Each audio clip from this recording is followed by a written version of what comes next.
Stopping Iran's attack would have forced Israel to use sophisticated and expensive defenses.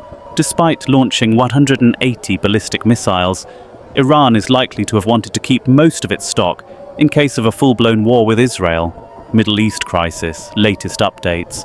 The Guardian News. Iran's decision to launch about 180 high-speed ballistic missiles at Israel indicates that Tehran sought to inflict serious damage in Tuesday's night attack. Unlike the well-telegraphed drone and missile attack in April, their sheer speed makes ballistic weapons challenging to intercept. But the initial reports of no fatalities within Israel and one in the West Bank would suggest, despite the numbers of missiles launched, it was a military failure, though some of the weapons or fragments appear to have struck the ground. Tehran's Emad and Ghadar missiles, used earlier this year, are estimated to travel at 6 times the speed of sound on impact, or more, and take 12 minutes to fly from Iran. That would be more than 4,600 kph. But Iran said it deployed the even faster hypersonic Fateh-2, with a maximum speed estimated at 10,000 mph. Iran has been estimated to have an arsenal of about 3,000 ballistic missiles, though the original calculation was made by the US 2.5 years ago, so the number may well be higher. Tehran will have wanted to retain the vast majority of its stock in case the conflict with Israel further escalates into a full-blown war.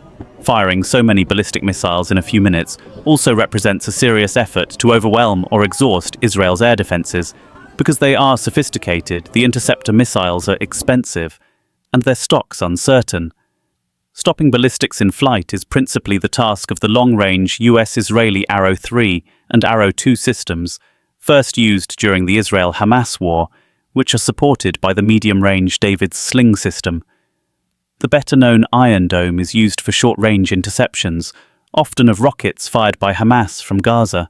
In April, a former financial advisor to the IDF Chief of Staff said that an Arrow missile typically costs 3.5 mems, 2.8 melms a time, and David's Sling interceptors, 1 melers, 800,000 nauzos.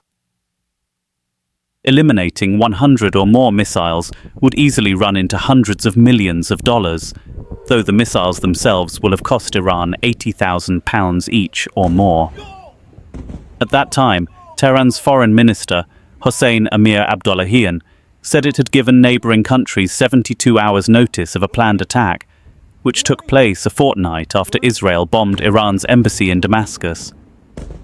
This time, Iran acted within days of Israel's killing of the Hezbollah leader, Hassan Nasrallah, on Friday. Nevertheless, warnings that an attack was going to take place on Tuesday began circulating from US sources a couple of hours or so before the missiles were launched. It is unclear how the information would have been obtained, but it may have come from satellite imagery, communications intercepts, or a diplomatic notification. There were unconfirmed reports that Iran notified Russia before the attack. It is not immediately clear how many Iranian missiles hit the ground. In April's attack, of the 120 ballistic missiles fired by Iran, only 9 got through, causing minor damage to 2 air bases, meaning in narrow military terms that attack was also a failure.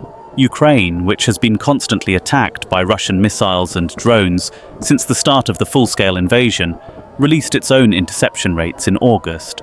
Its success proportion would be lower than Israel's, partly because the length of the war has meant it has run out of some types of short-range interceptor missiles.